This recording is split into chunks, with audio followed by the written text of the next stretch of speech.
every week, I'm getting crafty and nerding out with a new geeky DIY project for you guys. Welcome to day 5 of Mulan week. I'm bringing you guys a new Mulan themed video every day this week to celebrate the release of the new movie. If you missed yesterday's video or any of the other videos this week, I'll put a link right up here for you guys to check those out. Don't forget to hit that subscribe button down below and ring that bell so you can be notified when all the awesome Mulan inspired videos come out this week.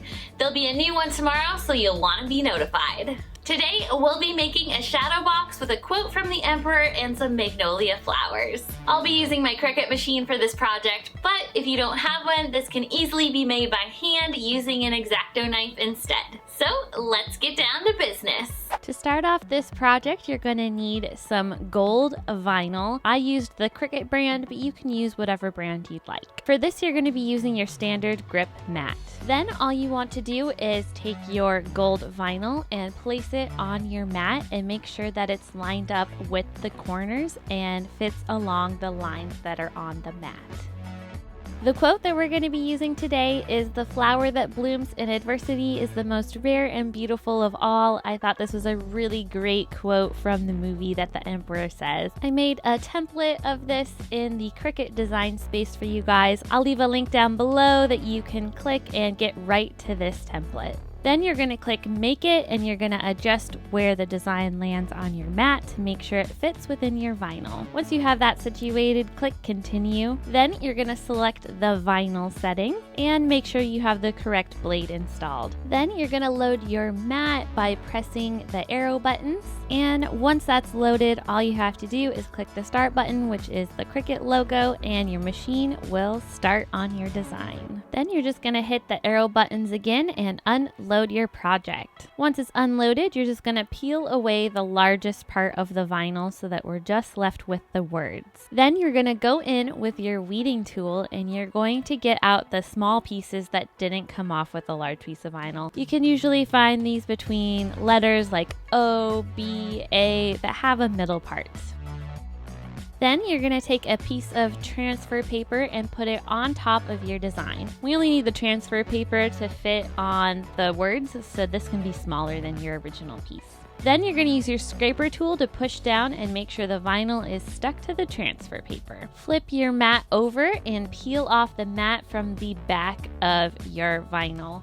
Don't do this the opposite way because it will get messed up. Then for this, just to make it easier to transfer, I cut off any excess that I don't need.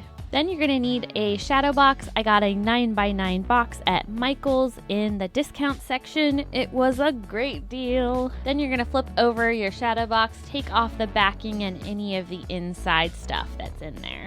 Then you're going to remove the glass.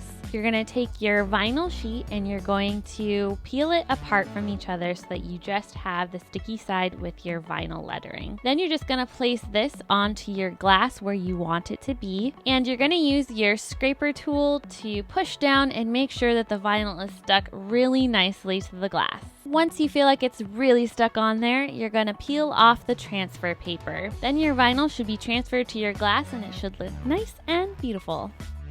Then you're just going to place your glass back into the shadow box. Now we're going to make the backdrop of our shadow box. I found this really cute pink kind of geometric scrapbook paper. So that's what I'm going to use for my background. You can use whatever you want, but I thought this was super cute. So just take the backing and place it on top of your scrapbook paper. And all you have to do is take a pencil and measure that. That way you don't have to get out the ruler. This way is so much easier. Once you have it all measured, you're just gonna get a pair of scissors and cut that out.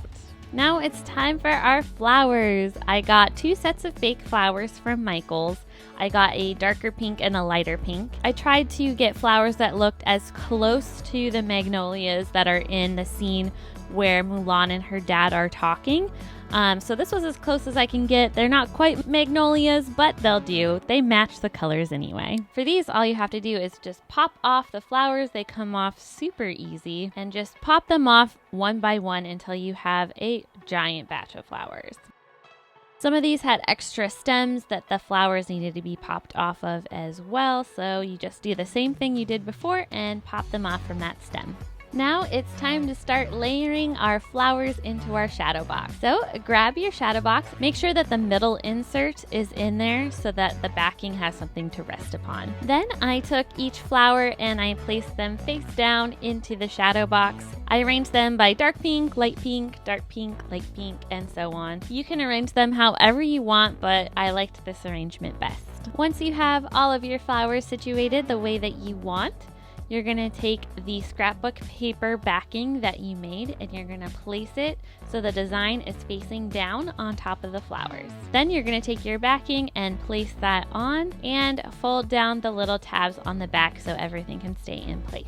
Once that's done, you have your beautiful shadow box ready to hang and it just looks so cute. I absolutely love it. It's perfect for a little girl's room or for spring decorations. I just think that this is the cutest.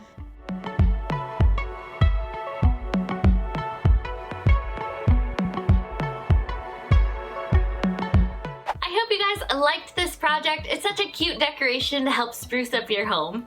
If you do make this project, I would love to see your pictures. You can share them with me on Twitter and Instagram, and I'll have those linked down below. There'll be a brand new Mulan-inspired DIY project for you guys tomorrow. So stick around for the rest of Mulan week and click the playlist right here to see all the videos that have come out this week in one handy dandy spot. I'll see you guys tomorrow for another DIY project where we get crafty and nerd out.